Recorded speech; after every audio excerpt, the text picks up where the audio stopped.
नमस्सद्धर्म पुंडरीकसूत्र। नमस्सद्धर्म पुंडरीकसूत्र। नमस्सद्धर्म पुंडरीकसूत्र। दोस्तों, आज मैं महामृत्युंजय मंत्र के बारे में बात करूंगा और 108 बार इसका जाप करूंगा बुद्ध कल्याणकारी के लिए। यह धन्यवाद करते हुए कि उसकी तबीयत पे सुधार हो रहा है और होता रहेगा। वह एकदम स्वस्थ होकर बुद्ध की शिक्षाओं से हमें प्रेरित करेगा। आप भी अपने नज़दीक किसी रोगग्रस्त व्यक्ति के लिए यह कर सकते हैं। तो आइए पहले 108 बार इसका जाप करते हैं और उसके बाद मैं इस मंत्र के बारे में बात करूंगा। ओम त्र्यंबकं यजामहे सुगंधिं पुष्टिवर्धनम् उर्वारुकमिव बन्धनान् मृत्योर्मुक्षीमामृता। ॐ त्र्यंबकं यजामहे सुगंधिं पुष्टिवर्धनम् उर्वारुकमिव बन्धनान् मृत्योर्मुक्षीमामृता। ॐ त्र्यंबकं यजामहे सुगंधिं पुष्टिवर्धनम् उर्वारुकमिव बन्धनान् मृत्योर्मुक्षीमामृतात्। ॐ त्र्यंबकं यजामहे सुगंधिं पुष्टिवर्धनम् उर्वारुकमिव बन्धनान् मृत्योर्मुक्षीमामृतात्। ॐ त्र्यंबकं यजामहे सुगंधिं पुष्टिवर्धनम् उर्वारुकमिव बन्धनान् मृत्योर्मुक्षीमामृतात्। ॐ त्र्यंबकं यजामहे सुगंधिं पुष्टिवर्धनम् उर्वारुकमिव बन्धनान् मृत्योर्मुक्षीमामृतात्। ॐ त्र्यंबकं यजामहे सुगंधिं पुष्टिवर्धनम् उर्वारुकमिव बन्धनान् मृत्योर्मुक्षीमामृतात्। ॐ त्र्यंबकं यजामहे सुगंधिं पुष्टिवर्धनम् उर्वारुकमिव बन्धनान् मृत्योर्मुक्षीमामृतात्। ॐ त्र्यंबकं यजामहे सुगंधिं पुष्टिवर्धनम् उर्वारुकमिव बन्धनान् मृत्योर्मुक्षीमामृतात्।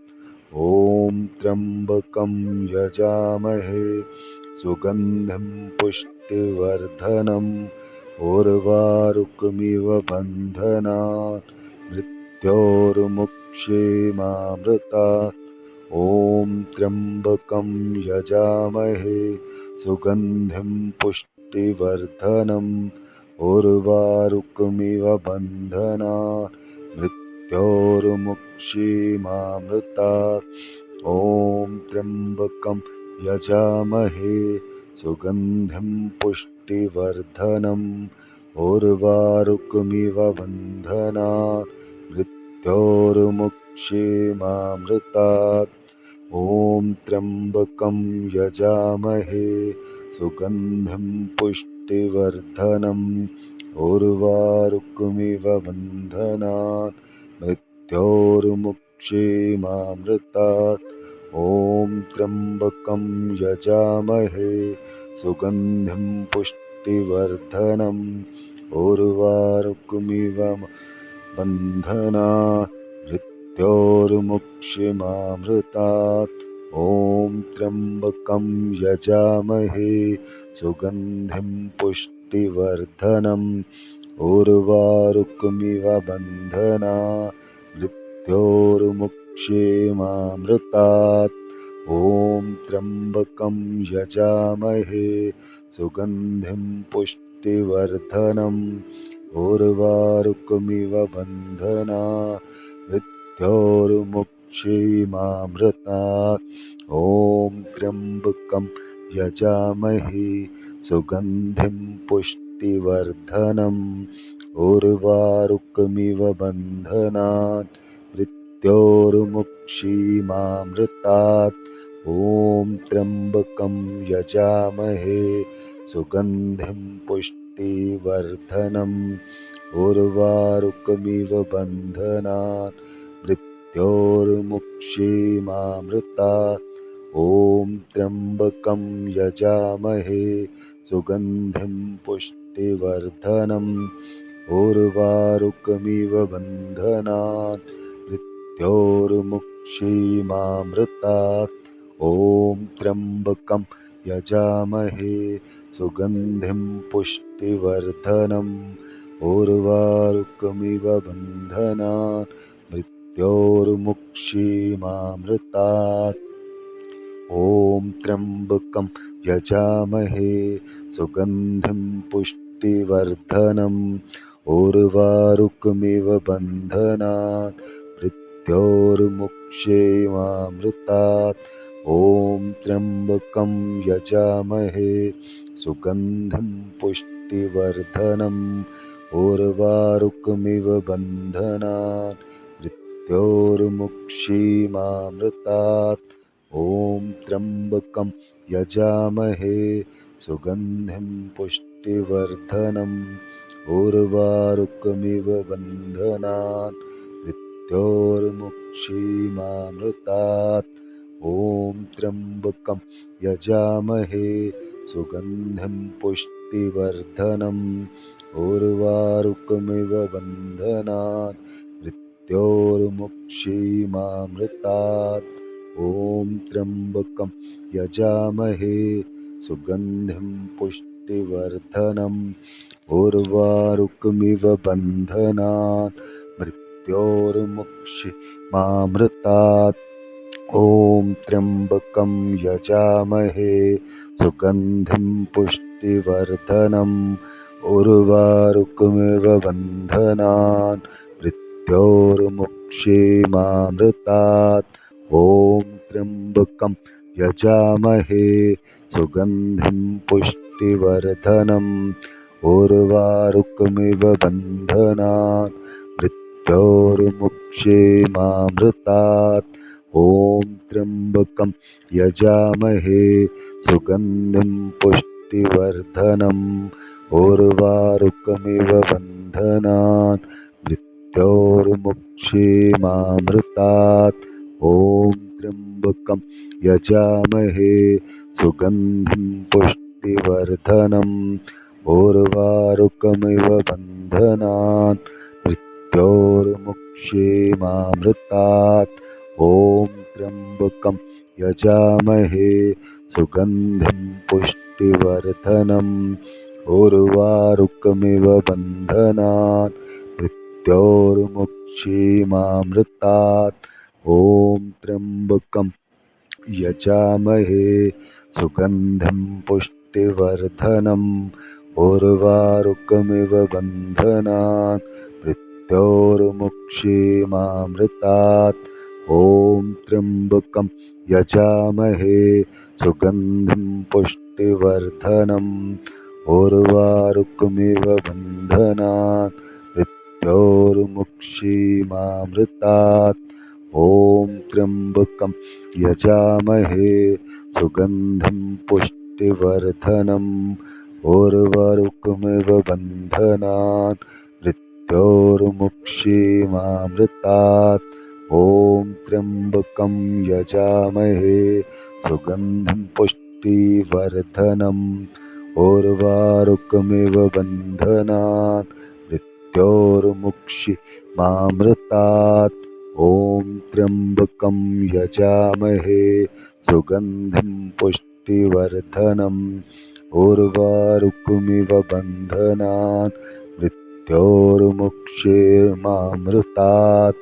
ॐ त्र्यम्बकं यजामहे सुगन्धिं पुष्टिवर्धनम् उर्वारुकमिव बन्धनान् मृत्योर्मुक्षीमामृतात्। ॐ त्र्यम्बकं यजामहे सुगन्धिं पुष्टिवर्धनम् उर्वारुकमिव बन्धनान् मृत्योर्मुक्षीमामृतात्।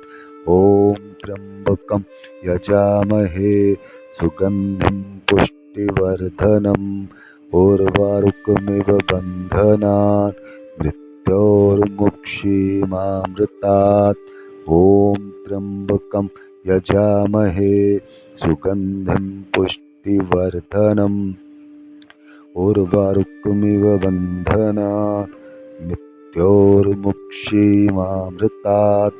ॐ त्र्यम्बकं यजामहे सुगन्धिं पुष्टिवर्धनम् उर्वारुकमिव बन्धनान् मृत्योर्मुक्षीमामृतात्। ॐ त्र्यम्बकं यजामहे सुगन्धिं पुष्टिवर्धनम् उर्वारुकमिव बन्धनान् मृत्योर्मुक्षीमामृतात्। ॐ त्र्यम्बकं यजामहे सुगन्धिं पुष्टिवर्धनम् उर्वारुकमिव बन्धनान् मृत्योर्मुक्षीमामृतात्। ॐ त्र्यम्बकं यजामहे सुगन्धिं पुष्टिवर्धनम् उर्वारुकमिव बन्धनान् मृत्योर्मुक्षीमामृतात्। ॐ त्र्यम्बकं यजामहे सुगन्धिं पुष्टिवर्धनम् उर्वारुकमिव बन्धनान् मृत्योर्मुक्षीमामृतात्। ॐ त्र्यम्बकं यजामहे सुगन्धिं पुष्टिवर्धनम् उर्वारुकमिव बन्धनान् मृत्योर्मुक्षीमामृतात्। ॐ त्र्यम्बकं यजामहे सुगन्धिं पुष्टिवर्धनम् उर्वारुकमिव बन्धनान् मृत्योर्मुक्षीमामृतात्। ॐ त्र्यम्बकं यजामहे सुगन्धिं पुष्टिवर्धनम् उर्वारुकमिव बन्धनान् मृत्योर्मुक्षीमामृतात्। ॐ त्र्यम्बकं यजामहे सुगन्धिं पुष्टिवर्धनम् उर्वारुकमिव बन्धनान् मृत्योर्मुक्षीमामृतात्। ॐ त्र्यम्बकं यजामहे सुगन्धिं पुष्टिवर्धनम् उर्वारुकमिव बन्धनान् मृत्योर्मुक्षीमामृतात्। ॐ त्र्यम्बकं यजामहे सुगन्धिं पुष्टिवर्धनम् उर्वारुकमिव बन्धनान् मृत्योर्मुक्षीमामृतात्। ॐ त्र्यम्बकं यजामहे सुगन्धिं पुष्टिवर्धनम् उर्वारुकमिव बन्धनान् मृत्योर्मुक्षीमामृतात्। ॐ त्र्यम्बकं यजामहे सुगन्धिं पुष्टिवर्धनम् उर्वारुकमिव बन्धनान् मृत्योर्मुक्षीमामृतात्। ॐ त्र्यम्बकं यजामहे सुगन्धिं पुष्टिवर्धनम् उर्वारुकमिव बन्धनान् मृत्योर्मुक्षीमामृतात्। ॐ त्र्यम्बकं यजामहे सुगन्धिं पुष्टिवर्धनम् उर्वारुकमिव बन्धनान् मृत्योर्मुक्षीमामृतात्। ॐ त्र्यम्बकं यजामहे सुगन्धिं पुष्टिवर्धनम् उर्वारुकमिव बन्धनान् मृत्योर्मुक्षीमामृतात्। ॐ त्र्यम्बकं यजामहे सुगन्धिं पुष्टिवर्धनम् उर्वारुकमिव बन्धनान् मृत्योर्मुक्षीमामृतात्। ॐ त्र्यम्बकं यजामहे सुगन्धिं पुष्टिवर्धनम् उर्वारुकमिव बन्धनात् मृत्योर्मुक्षीयमामृतात्। ॐ त्र्यम्बकं यजामहे सुगन्धिं पुष्टिवर्धनम् उर्वारुकमिव बन्धनात् मृत्योर्मुक्षीयमामृतात्। ॐ त्र्यम्बकं यजामहे सुगन्धिं पुष्टिवर्धनम् उर्वारुकमिव बन्धनात् मृत्योर्मुक्षीयमामृतात्। ॐ त्र्यम्बकं यजामहे सुगन्धिं पुष्टिवर्धनम् उर्वारुकमिव बन्धनात् मृत्योर्मुक्षीयमामृतात्। ॐ त्र्यम्बकं यजामहे सुगन्धिं पुष्टिवर्धनम् उर्वारुकमिव बन्धनात् मृत्योर्मुक्षीयमामृतात्। ॐ त्र्यम्बकं यजामहे सुगन्धिं पुष्टिवर्धनम् उर्वारुकमिव बन्धनात् मृत्योर्मुक्षीयमामृतात्। ॐ त्र्यम्बकं यजामहे सुगन्धिं पुष्टिवर्धनम् उर्वारुकमिव बन्धनात् मृत्योर्मुक्षीयमामृतात्। ॐ त्र्यम्बकं यजामहे सुगन्धिं पुष्टिवर्धनम् उर्वारुकमिव बन्धनात् मृत्योर्मुक्षीयमामृतात्। ॐ त्र्यम्बकं यजामहे सुगन्धिं पुष्टिवर्धनम् उर्वारुकमिव बन्धनात् मृत्योर्मुक्षीयमामृतात्। ॐ त्र्यम्बकं यजामहे सुगन्धिं पुष्टिवर्धनम् उर्वारुकमिव बन्धनात् मृत्योर्मुक्षीयमामृतात्। ॐ त्र्यम्बकं यजामहे सुगन्धिं पुष्टिवर्धनम् उर्वारुकमिव बन्धनात् मृत्योर्मुक्षीयमामृतात्। ॐ त्र्यम्बकं यजामहे सुगन्धिं पुष्टिवर्धनम् उर्वारुकमिव बन्धनात् मृत्योर्मुक्षीयमामृतात्। ॐ त्र्यम्बकं यजामहे सुगन्धिं पुष्टिवर्धनम् उर्वारुकमिव बन्धनात् मृत्योर्मुक्षीयमामृतात्। ॐ त्र्यम्बकं यजामहे सुगन्धिं पुष्टिवर्धनम् उर्वारुकमिव बन्धनात् मृत्योर्मुक्षीयमामृतात्। ॐ त्र्यम्बकं यजामहे सुगन्धिं पुष्टिवर्धनम् उर्वारुकमिव बन्धनात् मृत्योर्मुक्षीयमामृतात्। ॐ त्र्यम्बकं यजामहे सुगन्धिं पुष्टिवर्धनम् उर्वारुकमिव बन्धनात् मृत्योर्मुक्षीयमामृतात्।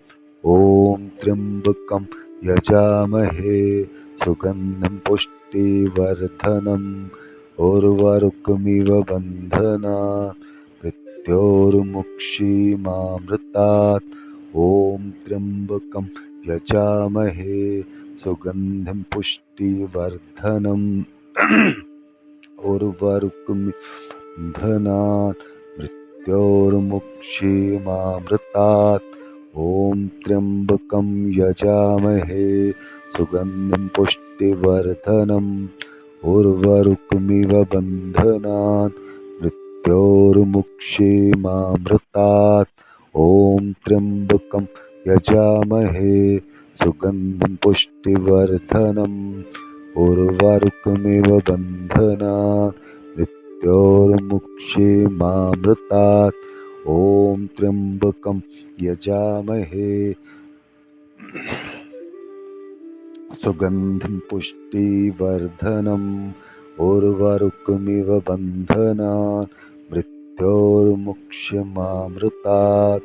ॐ त्र्यम्बकं यजामहे सुगन्धिं पुष्टिवर्धनम् उर्वारुकमिव बन्धनान् मृत्योर्मुक्षीमामृतात्। ॐ त्र्यम्बकं यजामहे सुगन्धिं पुष्टिवर्धनम् उर्वारुकमिव बन्धनान् मृत्योर्मुक्षीमामृतात्। ॐ त्र्यम्बकं यजामहे सुगन्धिं पुष्टिवर्धनम् उर्वारुकमिव बन्धनान् मृत्योर्मुक्षीमामृतात्।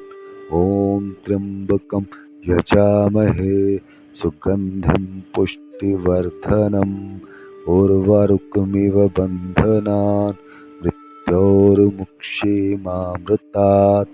ॐ त्र्यम्बकं यजामहे सुगन्धिं पुष्टिवर्धनम् उर्वारुकमिव बन्धनान् मृत्योर्मुक्षीमामृतात्। ॐ त्र्यम्बकं यजामहे सुगन्धिं पुष्टिवर्धनम् उर्वारुकमिव बन्धनान् मृत्योर्मुक्षीमामृतात्। ॐ त्र्यम्बकं यजामहे सुगन्धिं पुष्टिवर्धनम् उर्वारुकमिव बन्धनान् मृत्योर्मुक्षीमामृतात्। ॐ त्र्यम्बकं यजामहे सुगन्धिं पुष्टिवर्धनम्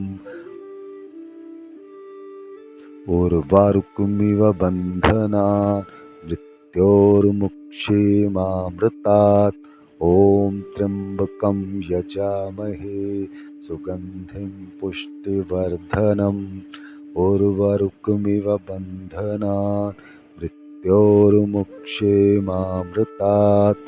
ॐ त्र्यम्बकं यजामहे सुगन्धिं पुष्टिवर्धनम् उर्वारुकमिव बन्धनान् मृत्योर्मुक्षीमामृतात्। ॐ त्र्यम्बकं यजामहे सुगन्धिं पुष्टिवर्धनम् उर्वारुकमिव बन्धनान् मृत्योर्मुक्षीमामृतात्।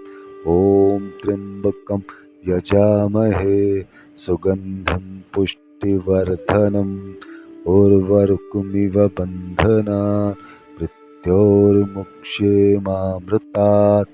ॐ त्र्यम्बकं यजामहे सुगन्धिं पुष्टिवर्धनम् उर्वारुकमिव बन्धनान् मृत्योर्मुक्षीमामृतात्। ॐ त्र्यम्बकं यजामहे सुगन्धिं पुष्टिवर्धनम् उर्वारुकमिव बन्धनान् मृत्योर्मुक्षीमामृतात्। ॐ त्र्यम्बकं यजामहे सुगन्धे पुष्टिवर्धनम् उर्वारुकमिव बन्धनान् मृत्योर्मुक्षीमामृतात्। ॐ त्र्यम्बकं यजामहे सुगन्धिं पुष्टिवर्धनम् उर्वारुकमिव बन्धनान् मृत्योर्मुक्षीमामृतात्। ॐ त्र्यम्बकं यजामहे सुगन्धिं पुष्टिवर्धनम् उर्वारुकमिव बन्धनान् मृत्योर्मुक्षीमामृतात्। ॐ त्र्यम्बकं यजामहे सुगन्धिं पुष्टिवर्धनम् उर्वारुकमिव बन्धनान् मृत्योर्मुक्षीमामृतात्। ॐ त्र्यम्बकं यजामहे सुगन्धिं पुष्टिवर्धनम् उर्वारुकमिव बन्धनान् मृत्योर्मुक्षीमामृतात्। ॐ त्र्यम्बकं यजामहे सुगन्धिं पुष्टिवर्धनम् उर्वारुकमिव बन्धनान् मृत्योर्मुक्षीमामृतात्। ॐ त्र्यम्बकं यजामहे सुगन्धिं पुष्टिवर्धनम् उर्वारुकमिव बन्धनान् मृत्योर्मुक्षीमामृतात्। ॐ त्र्यम्बकं यजामहे सुगन्धिं पुष्टिवर्धनम् उर्वारुकमिव बन्धनान् मृत्योर्मुक्षीमामृतात्। ॐ त्र्यम्बकं यजामहे सुगन्धिं पुष्टिवर्धनम् उर्वारुकमिव बन्धनान् मृत्योर्मुक्षीमामृतात्। ॐ त्र्यम्बकं यजामहे सुगन्धिं पुष्टिवर्धनम् उर्वारुकमिव बन्धनान् मृत्योर्मुक्षीमामृतात्। ॐ त्र्यम्बकं यजामहे सुगन्धिं पुष्टिवर्धनम् उर्वारुकमिव बन्धनान् मृत्योर्मुक्षीमामृतात्। ॐ त्र्यम्बकं यजामहे सुगन्धिं पुष्टिवर्धनम् उर्वारुकमिव बन्धनान् मृत्योर्मुक्षीमामृतात्। ॐ त्र्यम्बकं यजामहे सुगन्धिं पुष्टिवर्धनम् उर्वारुकमिव बन्धनान् मृत्योर्मुक्षीमामृतात्।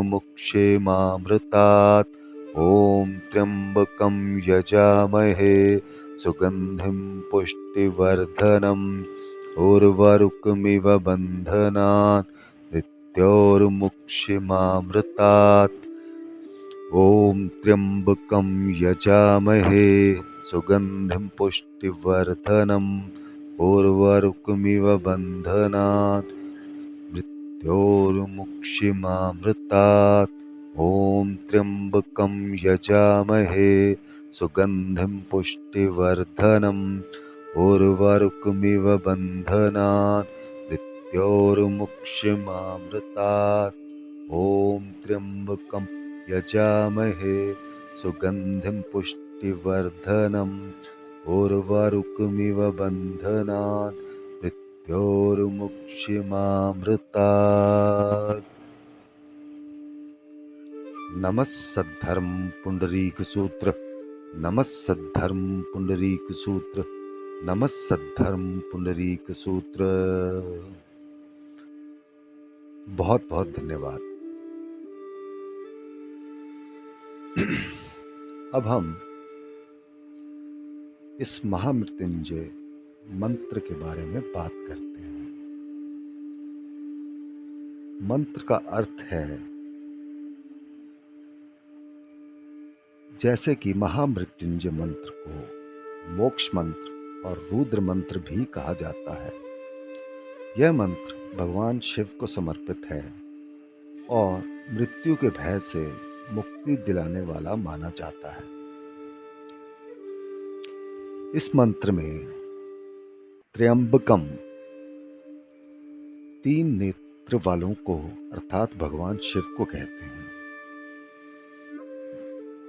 यजामहे का मतलब है कि हम समर्पण करते हैं, हम पूजन करते हैं। सुगंधी का मतलब है जो सुगंधित है। अब यहाँ पे सुगंध का मतलब सिर्फ एक अच्छी खुशबू से नहीं है।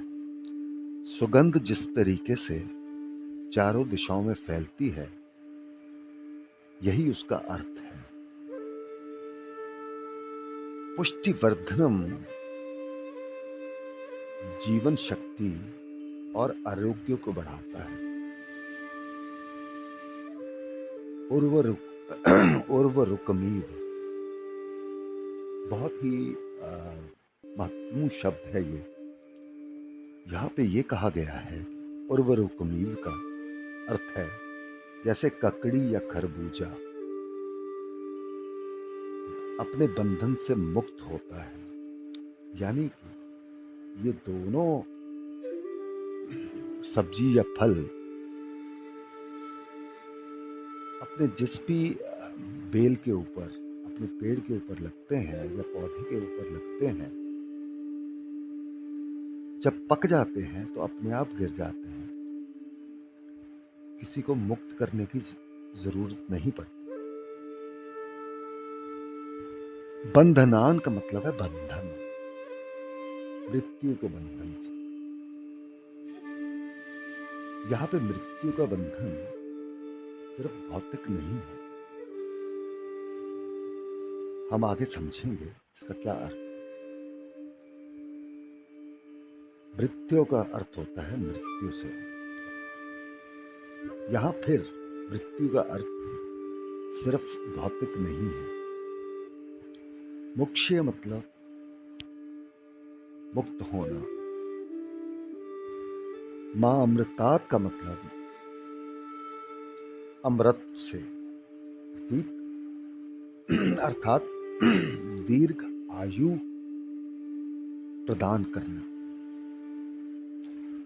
तो इस मंत्र में मृत्यु से मुक्ति की कामना की जाती है। यहाँ हम कामना जब हम बोलते हैं तो ऐसा लगता है कि हम किसी बाहरी शक्ति को समर्पण करके ये प्रार्थना कर रहे हैं